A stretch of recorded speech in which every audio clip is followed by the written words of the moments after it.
everyone. Thank you so much for joining us on another episode of Blockchain Banter Trading Crypto. I think this is our 58th episode now, something along those lines. I'm here with Keith Allen, TA and algo trader, order book analyst, and co-founder of Material Indicators, along with Dr. Mark Richardson, project lead at Bancor and Carbon DeFi. Always nice to see you guys. Happy Tuesday. Happy Tuesday. Thank you, Jim. I thought it was Wednesday for a while. I'm getting ahead of myself. I just know it's Monday through Friday. My son is at school, and I only know it's Tuesday because of our call today. So We'll help each other out. We saw a little bit of momentum here in the market over the weekend or the past week. You know, I kind of wanted to talk about that and just talk about the bigger picture, things that we're seeing that may or may not affect the direction of the market. Is there anything specific that you guys want to address first that you've kind of been watching a little bit more closely than usual, or something that's, you know, grabbed your attention? Yeah, I mean, perhaps. I'm happy to take this one first. So yeah, I think it's a question of context. So let's just go straight to the BTC chart just for a minute, because what I want to offer is basically a perspective on like how different time horizons can affect the way that we feel about the way that the market is moving. So, for example, this is the standard BTC US dollar chart that we're all used to seeing every week. And you can see that, you know, the way that I like to read which direction the market is moving is basically the MACD, right? This is my preferred indicator. And you can see that there is an inflection here, and this is, you know, looking like if this fast-moving blue line crosses above the orange line, then this means that we could trend a little bit higher. But this is very, very fast-moving, right? And if we drop this back to, you know, even like the 4-hour chart, for example, you'll see that we get a slightly different perspective. And this is that, you know, over the, you know, in 4-hour brackets, the price momentum is actually curving around and starting to move the other way. So if you're trading on the 4-hour timeline, then things are looking a little bearish.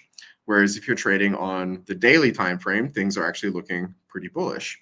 And if you zoom out even farther, and this is the chart that I like to show every week, the overall momentum change on the weekly time frame is still bearish, right? And this looks to be, you know, this will cross negative soon, and I'm not sure if we're expecting a profound, you know, drop in price or something.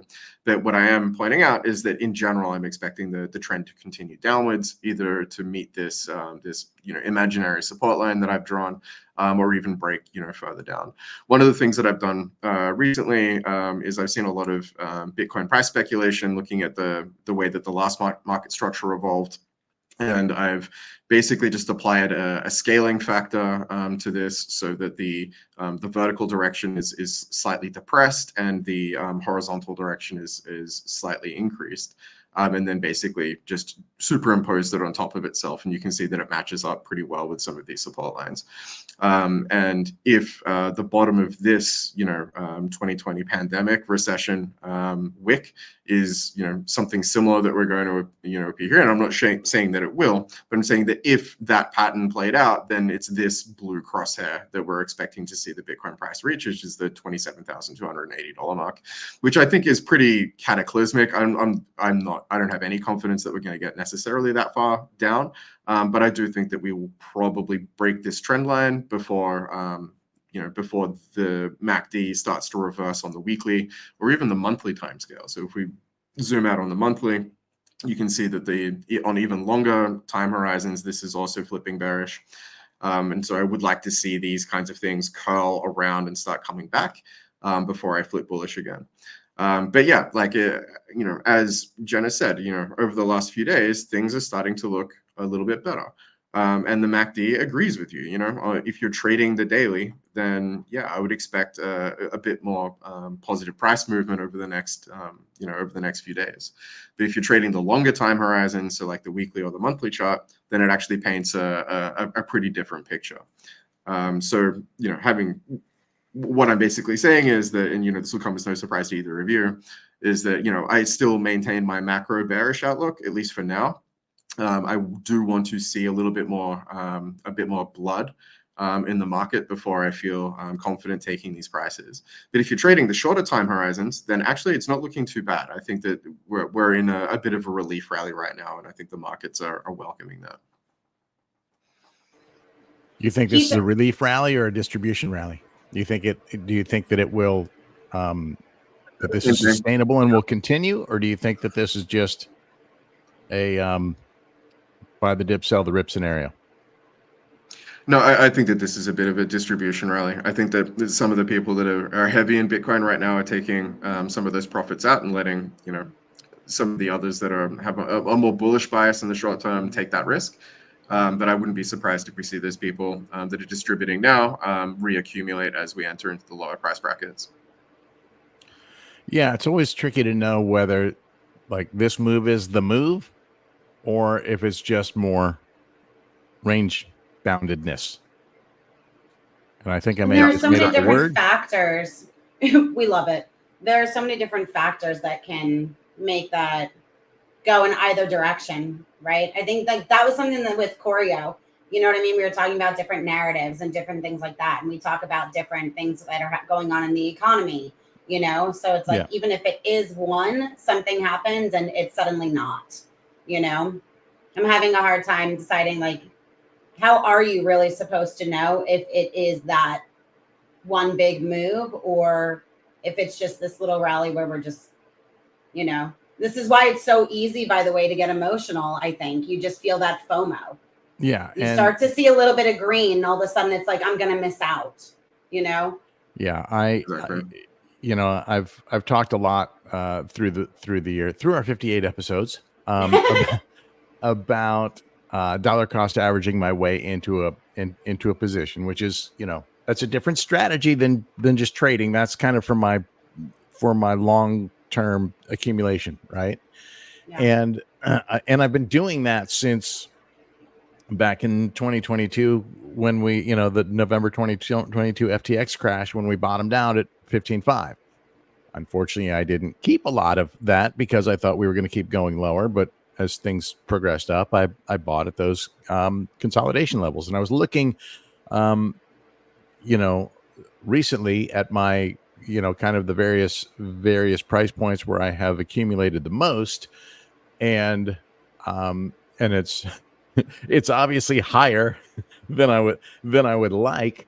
But, as we were positioned this weekend and watched the dip from last week, et cetera, I contemplated not buying anymore because it wasn't going to improve my cost basis.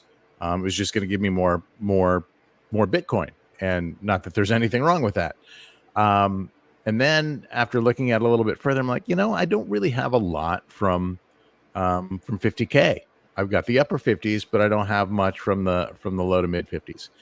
And so on the as I saw things changing a bit in the order book here over the weekend, I decided to take a little bit of a position or add a little bit to the position at 54. Did we get lower last week on Friday to like 52.7, something like that? Yes, we did. I didn't take that because my target was at 50. And I was looking for a double bottom that hasn't really materialized. And so I can show you what I was looking for in the charts and what materialized in the order book that made me decide to take that, to add to that position at that level. Yeah. So let me go with a screen share, and I will, well, first I'll show you what I was looking for in the chart, and just in terms of, where I think resistance and support are. We have the green 21 week moving average. The 21, I really love this moving average on pretty much every time frame, on the daily, on the weekly, on the monthly. It's really significant. And if we look at it across different time frames, we can see that significance. But here on the weekly, you can see that the 21 day is serving as resistance, and the 21 week is serving as resistance, and the 50 week is serving as support here. And that support is, it's been tested now twice here since we dipped down to, that August 5th dip down to 49.5-ish. And there's other times that we've also kind of interacted with that zone, which are interesting. I was actually looking for a double bottom off of this wick here, right? Which is sub 50K. But if we went 50K or down to this range, that would have to me mirrored something that I'd seen with other death crosses and golden crosses. Like we have this golden cross between the 100 and the 200 week moving average, which is it's a lagging indicator. Remember, we had this series of daily death crosses, which are all bearish. A golden cross is inherently bullish. So one of the things that we see happen a lot of times when we have those series of death crosses and then a golden cross like this is they resolve themselves, finding a bottom, whether it's a local bottom or actually progresses down into a full bear market, full blown bear. Yeah, you'll get to the bottom, but is it going to take a week? Is it going to take a month? Is it going to take 2 years? Those are the things that remain to be seen. And so one thing that caught my attention is, I'm looking at this and expecting double bottom here, but guess what happens if we go to a line chart? Line chart eliminates a lot of this noise here, right? And if we look at it here on the daily, we can see, and I'll clear out these trend signals to make it easier, take a little bit of noise off of my chart. You can see that we really did double bottom. And the double bottom was actually 54, not at 50. If we eliminate those wicks, the difference between line charts and candle charts is line charts are measured on closes versus candle gives you the full length of the daily activity. Why is that so important, Keith, that you see like the close versus this? Like, why do you choose more so to go with the candle than the line? I don't know. I like the candle chart. I don't know. It's just a comfort level, and it shows you the highs and lows of where prices is ticking. Yeah. But for especially for longer term analysis, I think that the line chart lends itself to that. In fact, when I draw my TA on charts, I typically do it on the line chart. You do? Okay. And then I show the candles because that's what everybody's accustomed to looking at and likes to see. And it can be helpful because let's face it, drawing lines on charts is a bit of an art form. It's a bit kind of, subjective to each person's interpretation, and knowing whether you're going to lay it on the wick or on the candle body and how it fits is no two chartists do it exactly the same. And so this takes out some of the deviation that you might get if you're just kind of drawing freehand. This helps me a little bit. Some people like this technique, some people don't. Works for me. That's all I can tell you. So this was something that was interesting to me. I was like, oh shit, maybe I'm waiting for something that's not going to happen. And this, as we can see, is clearly a double bottom formation between August 5th and September. So that's a month. It's not like it was like, a 2-day double bottom and it was a mini nothing. That's a month worth of trading. And then the other thing, and this was really the big thing for me because you guys know how closely I watch the order book. And we've talked about this time and time again. We always look for the bright spots in the chart as price is initially attracted to the light like a moth to a light bulb, but then gets rejected or repelled. And each time that there has been a trend reversal on the chart, you can see that the brighter side tends to win those battles. Okay. And so I've been saying for a long time, until we get a concentration of order book liquidity that is higher than what we have overhead in resistance, it's going to be difficult to take out this resistance here. Now, as you can see, it has eroded a bit over time. We've been battling with this range since back in March, right? And so a lot of that liquidity has been distributed into the market. Some of it has moved up, some moved down, some turned into market orders, whatever the case. We're dealing with less now than we were a few months ago. And so over the weekend, we saw this ladder in place. There was some depth to it. And then we got a concentration of bid liquidity that came into this 50K level really right over the weekend. And this, for the first time, this may not look like a lot, right? We're looking at 67 million stacked at that 50K level, but more around it, right? Another 50 million above that, another 60 million above that, another 44 above that, and we see that ladder extending all the way down to the 42K level. So I like the depth and I like the density here. And at that moment where we had 67 million at one level at 50K, compared to 62 million at 70K, and obviously the depth here. Sure, there's depth above as well, and there's over 200 million laddered up, but this was a contender, if you will. Now you can see it's now dissipated, right? What happened to it? And so the concern I had was this just weekend whale games trying to hold the range up, or is this a legit move? And if you look at history, you can see that it happens just like this. Look back at the beginning of August when we had that dip down to what is our local low now.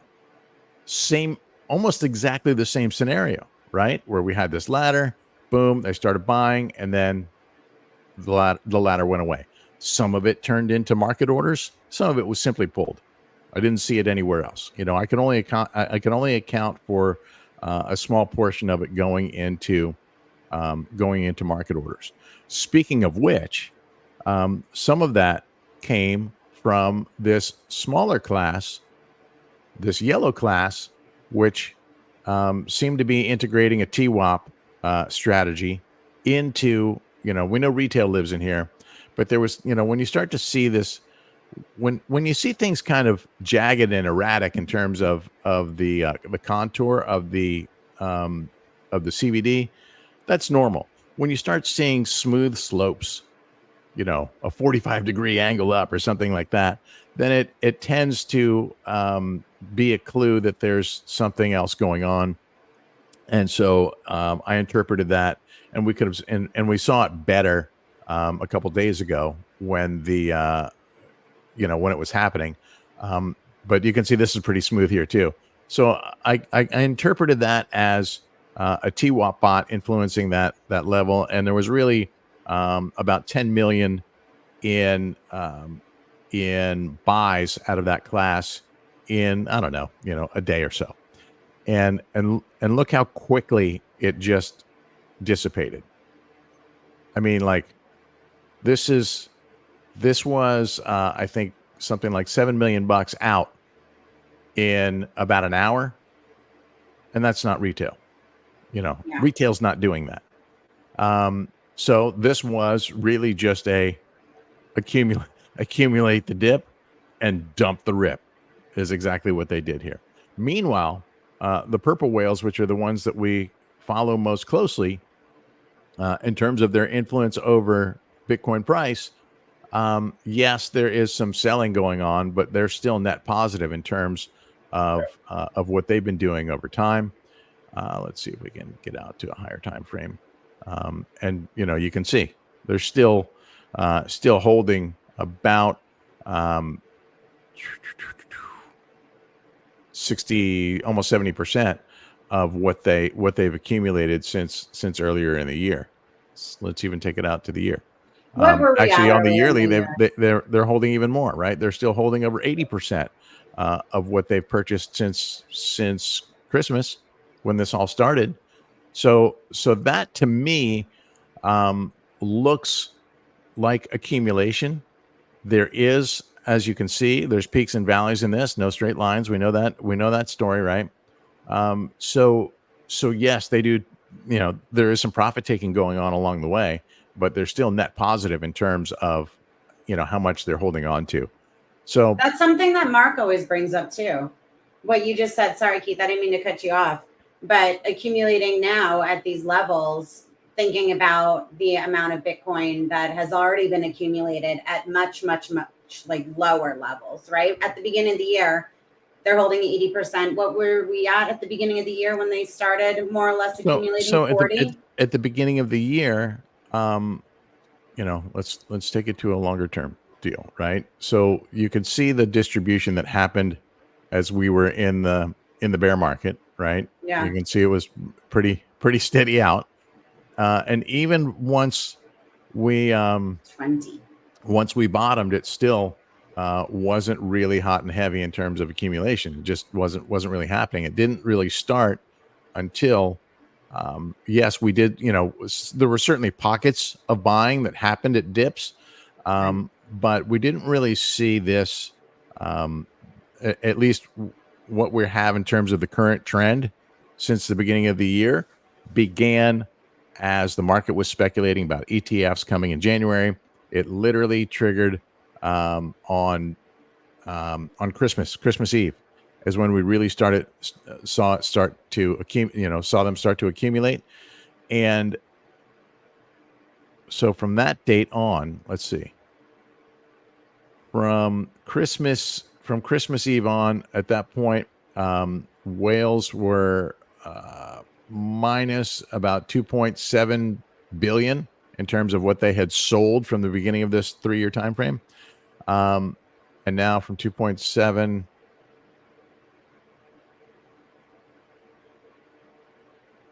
so about 700 million they've accumulated since then. That's not a ton, obviously, right? But nonetheless, we're talking about one exchange. This isn't, and this is market orders only. Okay, so that doesn't speak to what the class has done with limit orders or anything else. This is merely market orders, and so that's interesting to me. They've sold obviously quite a bit from where they were at the top. Let's see where I think they peaked around. Let's see. XBT4D just commented for us. I think around March is where they peaked. So, as you can see, this is, they're still holding on to a significant amount of what they bought since then is the point here. You said XBT, if you compare Purple Holdings to last cycle, they're way down. This entire run is distribution. That may be the case. That's his interpretation of it. And the man, I can tell you, has a great deal of data that he is studying and analyzing to come up with those analysis of his.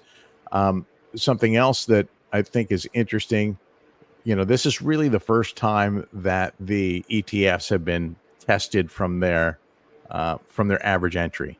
Yeah. And let's go to the BTC ETFs. That test didn't fare so well, right? I mean, there was a couple of weeks of solid distribution out of those Bitcoin ETFs. And in fact, yesterday, when we saw this bounce, coming into play, obviously they couldn't do anything over the weekend. When we saw the bounce coming into play, most of the ETFs were either flat or bought, and BlackRock, who has the least amount of outflows of all of them, I think. Well,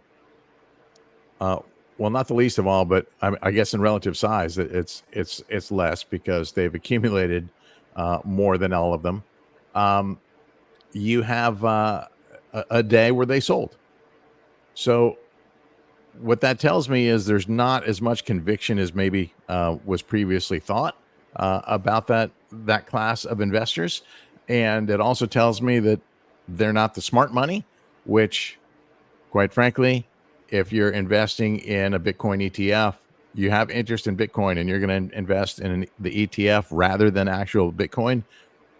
That's kind of an indication you're not the smart money either, in my opinion.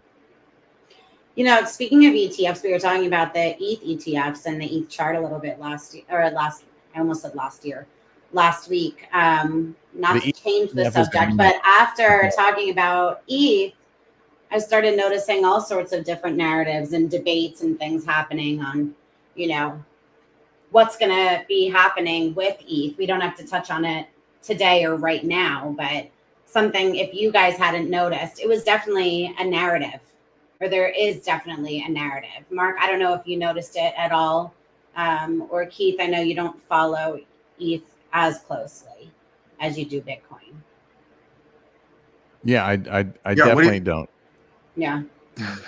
what And neither what are you neither does referring most to of the market, exactly? apparently. Exactly. Well, it was But no, like Gia, what are you it's like what are you ETH referring dead. to exactly? I wasn't going to be dramatic about it, but like, if you want me Yeah. to summarize it all, I mean, this is pretty much the debate that's going on. Like, Yeah, and it's I not think just the ETF, right? You were talking about how you are going to consider, or maybe it might get your attention if it went to, what was it, 1,200? Not even buying. yeah, That's just to pique your interest, right? And correct. you said you'd And get yeah, excited when all of a sudden Twitter was up in flames because it was going to be in triple digits, but there was definitely more discussion going on that I had at least caught wind of after our call last week. It was interesting. And they were saying, that a good number were kind of in agreement that it's not looking good for Ethereum right now. there's no question. There's no question that ETH, in terms of its price action, it is in a trouble spot. Um, I think that the Ethereum maximalists, from like a price action perspective, so getting away from the tech and the culture of blockchains and just looking at how ETH as an asset is performing, Yeah. I'd say that Ethereum has been embarrassed by blockchains like Solana that have had phenomenal price action over a similar price interval, but also that Ethereum is losing to Bitcoin at a pretty significant rate. It's definitely in a downtrend, and that downtrend is accelerating. And I'm interested to see what Keith is going to show us in his charts, but I don't know. I'm I'm looking for my chart. What show you some of my own. what I was But yeah, yeah, ETH you definitely got it. has been breaking down and not Yeah, doing like not looking good. yeah, this is a tortured price chart, no doubt about it. It's not looking good at all. Like for most people, like I'm also I have a bearish leaning on pretty much everything at the moment. So it should come as no surprise that that extends to Ethereum as well. But yeah, this chart is looking like it's headed a lot lower, and as we observed last week, there's very little technical structure underneath the current price, all the way down to about 1,200. And so yeah, people are looking at it and thinking, well, it doesn't have nearly the bullish momentum that even Bitcoin has had, and Bitcoin hasn't had the bullish momentum that some of these other alternative layer ones have had. And so to be to call yourself the chosen race and then be embarrassed on the price action with some of these other L1s, I think is precipitating a kind of religious fear in some people that have that perspective. Now, I'm not advocating for that perspective. It in the grand scheme of things, I don't think it really means anything. I do think that Ethereum is headed for higher highs eventually. I just don't see it in the on the cards in the immediate future for Ethereum. And Yeah. For the people that were counting on that, it is a fearful time to be a bag holder of. Yeah, and if you look at Having said the that, tech, and I if you can look at the, we might I even was be going able to to say, see this on. Wait, Mark, I think we have a delay. You keep cutting in and out. Go ahead, Keith. I was going to say, if you look at if you look at just I apologize. the basic technicals of ETH, here's obviously the trend line, which has been broken. But now look at the suppression coming off of the 50-week moving average, and now fighting for support at the 200-week moving average. I mean, we've had wicks that shot through it, wicks that shot through even the 100-week, and now, I mean, this is literally, in my opinion, your last line of defense until you head to really much lower levels. We could conceivably see some things slow down here around the 1500 mark, where there's some prior, that's really the next low. But I would be looking at this 2018 top or lower. I think Mark said around 1200, which, between this 2018 top at 1390 and these prior consolidation ranges. Exactly. I mean, you're right. You're right in the ballpark between 1600 and 1160 and 1300. Split the difference. Yeah, Split the difference in your Mark and Mark's on the sweet spot. Yeah, if you have a look at the volume histogram, like really, it's 1200 plus or minus about 4% is the is where the overwhelming majority of that trading happened. And so this is one of the things that price charts often obfuscate, by the way, which is that just because there's a candle there doesn't necessarily mean that there was an enormous amount of trading, things like that. But like the point that I'm making is that ETH being dead, I think, is very hyperbolic, but it does reflect the emotional state of the people that are heavily invested in this asset. And if they're losing confidence, it's probably this isn't the blood that you're generally looking for. This is kind of cautioned debate and like bearishness. But I promise you that if it keeps breaking down from here, we're going to start seeing that like that religious anger from people that are backholders of the asset, and that's when it becomes a little bit more attractive to me. But yeah, if you have a look at the MACD on ETH, on the and like weekly or monthly time period, says you see that it is starting to like it is. I'm noticing here on the Sorry. I'm noticing here on the monthly chart that that actually wicked to the 50-month moving average as well, and now fighting to regain the 21-month. If you're an ETH bag holder, you really want to see ETH reclaim this level here, which is, we're in that territory now. Let's see exactly where that sits today. The 21 is at 2360, so we're hovering just less than $30 below that price right now. But you really want to see this recovered to have a chance at climbing back up here. Otherwise, the 100-month moving average lands squarely on Mark's target at 1200. Yeah, and so if you're an aspiring ETH bag holder, there may be opportunities in the future, but I don't think it's a good time to buy into it. Aspiring ETH bag holder. That sounds like an oxymoron or maybe just a moron. I don't know. It was an interesting way to word it, Mark. If you have the perspective that you want your portfolio to be more heavily weighted in ETH, now is not the time to do it. So here's a fundamental question, and you're much more in tune to the ETH and alt side of things, I would say. So, ETH was built for all the things it's, smart contracts and all the things that can be built on ETH, which we've seen happen. Or we've seen at least, a good amount that has been built on ETH in terms of other coins, other projects. But ETH is getting a bad rap, obviously, at this point. So let's say that the market speaks and ETH goes through a slow and painful attrition out of the ecosystem. What replaces ETH in terms of in terms of the utility that ETH is able to execute? ETH is just a gas token, right? In terms of investability, it's very difficult for me to to comment. I think a lot of the fundamentals analysis that people try to apply to blockchain is garbage. Like it really is just mostly nonsense. Okay, so what about the whole smart contract narrative? I mean, early on, that seemed to me like a no-brainer. It seemed brilliant to me, and I was like, how can we get smart? How can we make how can we implement smart contracts to so many different parts of workflow? Yeah, and I would say that ETH is still the king. Like there are more compelling alternatives.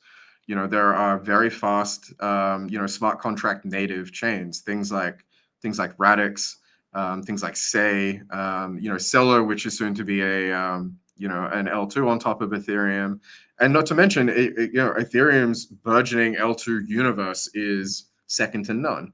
And all of those L2s require Ethereum for its security layer. Like if Ethereum fails, all of the L2s fail. That's a fact. The question that ETH is trying to solve is how can you scale a blockchain in such a way that you don't concede its security. And there were two ways to go about it back in the day. One was to shard the network, and the other one was to rely on effectively rollups on top of the Ethereum base layer, which we now call the L2s. And if you include everything that's built on top of Ethereum as belonging to the Ethereum ecosystem, then there just isn't a competitor. There will be people from like the Solana camp and the Radix camp and some of these other L1s. Like I said, Say is a phenomenal blockchain. They say, look, we can do everything that Ethereum can do without recourse to a layer two, and that's fine. Maybe they will win. But I think that in terms of like technological development, most of these winning blockchains, even the alternatives to Ethereum, are still running effectively Ethereum technology. Like it's very, very difficult to look around at a successful blockchain that hasn't implemented some version of the EVM. Obviously, the exceptions to that are things like Solana, which has its entirely bespoke runtime environment. Things like the Cosmos and the Cosmos SDK are unique as well and don't necessarily borrow from the Ethereum consensus mechanism or anything like that. But yeah, it's not a question of like which blockchain is going to be the best and therefore its token is going to be the most valuable. I'd say that the financial considerations of blockchain technology are always secondary to the thing that they're trying to achieve. And Ethereum is the poster child for that. In fact, if the Ethereum price continues to go down, ironically, it makes the blockchain better to use. The cost of interacting with it, the cost of deploying new products on it, and so on, will actually get better, in a low Ethereum price environment than the one that we're currently suffering through. So yeah, it's not a question of do you have a better blockchain, therefore the price is going to be higher, because I would say like by all measures, Bitcoin is one of the worst blockchains. That has unequivocally the most valuable token. So it's not the price of these things do not correlate with the quality of the technology or the products that are deployed on them. And this comes back to a market irrationality component. Investing in stuff isn't always a question of what is the better thing. It's going, the investing component or the trading component comes from like what is going to go up in price. And this is usually fueled by narratives and, marketing and, engagement and whatever's trending that day. So for example, the AI narrative, which kind of spread throughout, through every market, and blockchain wasn't spared. Anything that had sort of an AI vibe to it back when AI was much more popular than it is today, did have a massive price appreciation, whether or not AI was a significant component to what that product offered or not. So I consider it mostly advertising. Like the things that go up in price well are things that have a good brand, and that have a marketing component that finds a captive audience. That doesn't necessarily mean that we need a better blockchain than Ethereum, because I think Ethereum is actually doing pretty well on that side. It's constantly improving. And if the demand for the token comes from the need to pay gas on that chain, then so be it. The issue with that thesis is that Ethereum is now moving away from that, that fundamental by no longer really requiring the L2s that are built on it to service the Ethereum blockchain financially in any way. So they do pay a very small amount in gas in order to write their hashes to the base layer, but that amount is becoming diminishingly small compared to the transactions and everything else that is being processed on that layer too. So there is an economics and financial problem, but I don't think it's a technological problem. It's got nothing to do with how good the smart contracts are or how good the chain is, and everything to do with how these things are organized and who pays who and for what. All right. Speaking of narratives and irrational narratives, I know we're short on time, but one I wanted to uh, discuss was the doom and gloom scenarios on September. We hear a lot that September is a bad month. Just, notoriously, so historically, September is always bad. Well, we've had some bad Septembers, no doubt about it, but they haven't all been bad. So I was in the process of cleaning up this chart, which apparently I didn't finish it all in time. But let's go back, in time and look at September's. And early on, that first September, 2010, it was indeed a red month for September. And if we go through time, we had another one in 2011. My arrow was off by one, I guess, for some reason.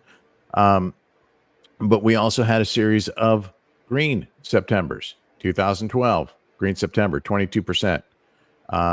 2013, relatively flat, but closed in the green on September. 2014, what did we have in 2014? We had a red September, minus 19%. 2015, green September. Not a big green September, but net positive for 2%, still green. 2016, green September. 2017, a red September, 8.5% to the downside. 2018, a red September, minus 6.5%. Obviously, we see that trend continued for a little while longer. 2019, also a red September, minus 13.5%. That's notable. It was followed by a green month, double bottomed, and then we see what happened after that. 2020, this is where we had a sequence of red Septembers, and I think the market is young and only remembers recent history. So yeah, we did have past few Septembers have not been good. Back in 2020, it was minus 7.5%. 2021, another minus 7%, but that was kind of in between topping out. So yeah, the point is they haven't all been bad. Back last year, it was again a green September. So don't buy in. When you hear that September is always bad, or you hear a narrative or read a narrative that's polluting the internet, take the time to actually look at the chart and verify that for yourself, because you might find, and I'm finding in a lot of cases, that a lot of the noise is just that. It's not really true.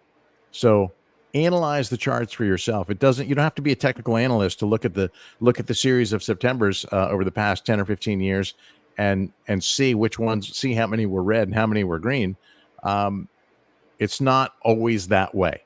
So at the moment, we're having, we obviously dipped here this month, no question about it, but it's not how you start, it's how you finish. And we've got a lot happening between now and the end of the month. Obviously, we have more economic data coming out, but the elephant in the room, of course, is rate cuts coming in. The FOMC meeting is the 17th and 18th of this month. So on the 18th, Fed Chair Powell is going to come out and announce what they're going to do. I'd be, at this point, I think the whole world would be shocked if they don't cut. The question is whether it's 25 basis points or 50 basis points. I'm still leaning 25 basis points. Of course, data could come out tomorrow that influences that, but I don't know what your guys' thoughts are on it, and what your expectation is for after the fact. But again, that's another one that people say cuts, price always dumps on cuts. That's another one that we could debunk. Yeah. Mark, go ahead. Well, it's not that the price. Yeah, I don't think it's that the price always dumps on cuts, but the price dumps at or after cuts, which I know is like a very vague, like that's almost a self-fulfilling prophecy, because there's always going to be a dump coming eventually. But I do think that the reason why cuts happen and the reason why the market dumps are the same. I don't think that they cause each other. I don't think that rate cuts cause the market to dump. I think that the reason why rates are cut and the reason why the market dumps is one and the same thing, and they don't necessarily happen at the same time. So I think that, for example, when the Fed decides to cut rates, it's because they are observing an oncoming recession and they are trying to weaken the damage that is in the economy. But that doesn't mean that it's going to happen immediately. They might cut rates, the same day that the recession hits, or they might cut it 6 weeks in advance or something. But it's the reason they're cutting it is because there's a recession coming.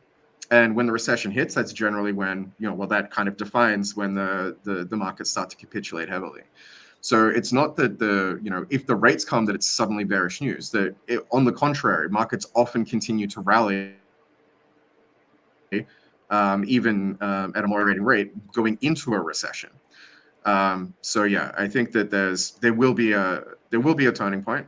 I don't think it's going to be when the Fed cuts rates. I think if the Fed cuts rates heavily, like if they cut rates too quickly, then that will precipitate market fear, and there will be it might worsen the damage. I would hope that they do a bunch of little rate cuts and just slowly ease the interest rates over time. I think that's largely anticipated by a lot of people, and right. As you were saying, it's we know the reason for the rate cut. Okay, so when the rate cuts are drastic, and they're coming as a reaction to something that happened, then the market tends to not like that.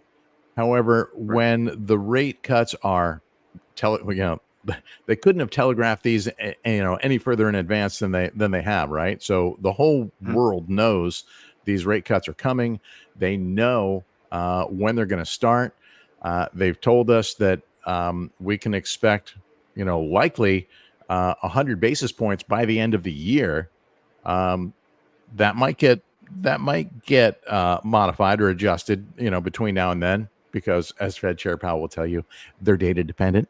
But what what this chart shows here is the blue line is the unemployment rate. The yellow line is the Fed funds rate. And if you look through history, and as XBT said, trust, don't verify. I mean, verify, don't trust. Don't trust, verify. It's one of those. Don't trust, verify. And don't trust us either. Check the charts for yourself. And I'm showing it to you right here. Have a look at this unemployment line, for example. So you can see every time the unemployment starts to accelerate upwards, we do see a pretty strong capitulation in the SPX. And this is relatively, this is extremely well correlated. And obviously we had this enormous spike in 2020. Right. And this was FTX. This was, not FTX. This was COVID. This was the COVID crash. This is COVID. By the way, both are horrible to me. Yeah, exactly. But look at what's happening now. Like the unemployment rate has reversed. Or the unemployment trend has reversed and is starting to move up. And this is one of the things, but if we take it back from 2020, it did tick down. It did tick down. But we can see that happens a lot too, by the way, right? So one tick down doesn't mean the trend continues that way. This is how it works, right? No straight lines in either direction, typically. And so what I'm illustrating here, what I'm trying to show here on this chart is all these vertical lines represent rate cuts. And so we know that a lot of times when the unemployment number goes up is when they start cutting. Okay. And so the vertical lines represent different rate cuts, and the green ones are times where price went up, and the red ones are times where price went down. And so this is more contingent. It's not just the act of cutting that makes the difference. It's the reason for the cut and what the outlook is after the cuts. And so, with an election coming up in November, there is still a tremendous amount of uncertainty and speculation going on in the market.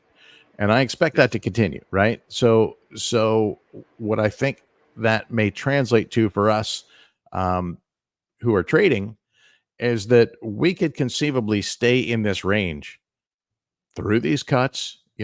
Maybe we get a breakout, maybe we get a breakdown, but I think we could conceivably stay in this range until the election, and then start to see some directional clarity.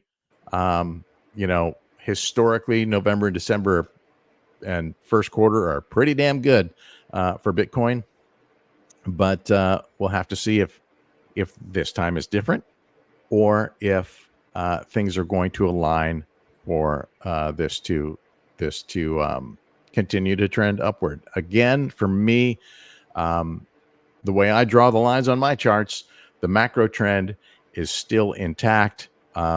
Sure, it's been threatened. Sure, it's been getting tested, and I like those tests. I like those tests when they hold. I especially like the tests when they hold and they support the test. When the test fails, that's a different story.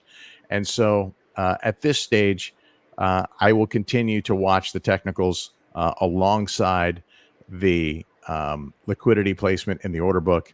And we need to see this start to move up now at this point, right? So to get through this 59 to 60K level, where it's not that there's a ton of liquidity there holding us back, but there is obviously some technical resistance in that range, and it correlates very well with what we're seeing in the moving averages.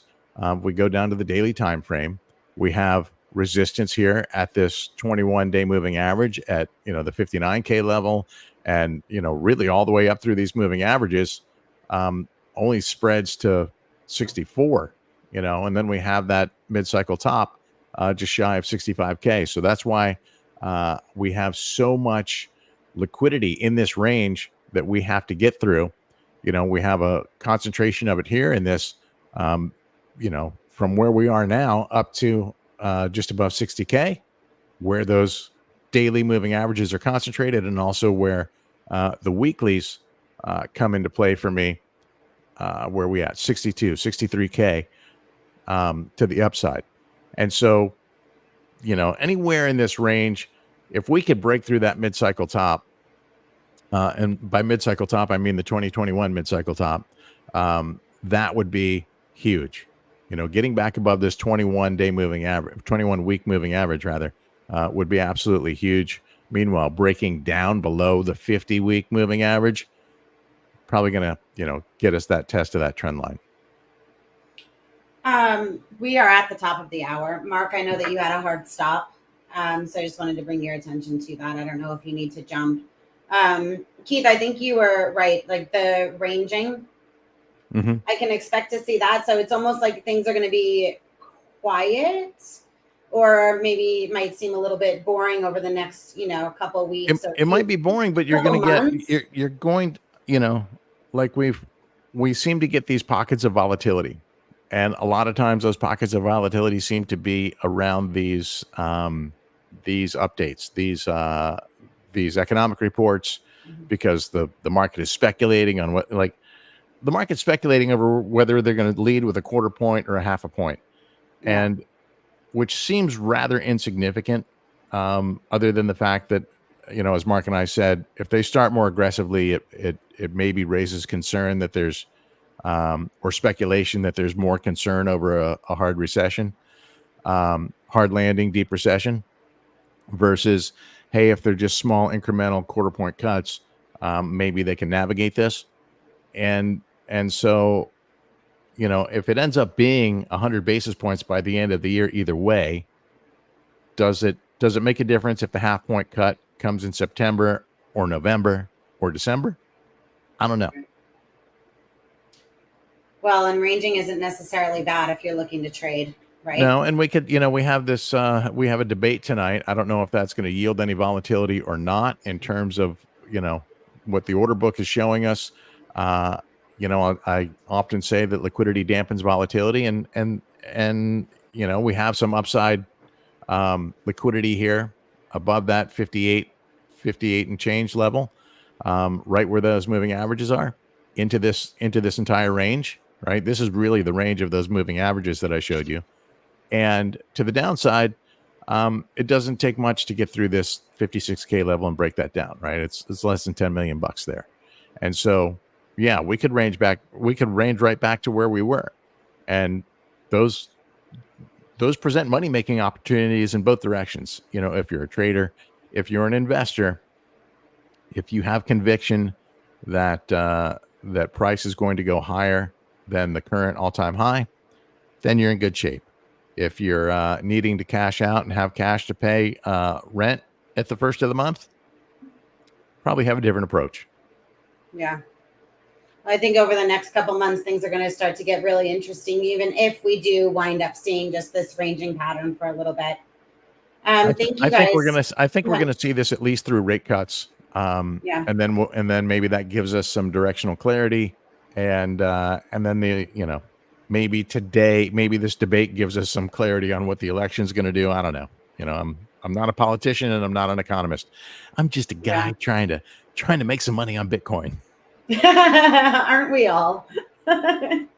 Thank you, Keith. Thank you, Mark. You guys are, as always, amazing to get up here and discuss all of these things. But thank you for sharing all of this with us. And thank you to all of our viewers for tuning in and participating, leaving your comments and things. XBT and Will, thank you guys. We'll see you next Tuesday, same time. What are we, 4 p.m. UTC. All right. Well, thanks. It's Thank you, always Jim. fun. Thank you, Keith. Appreciate you guys. Thanks Thank for you having me. guys. We'll see you next week. All right.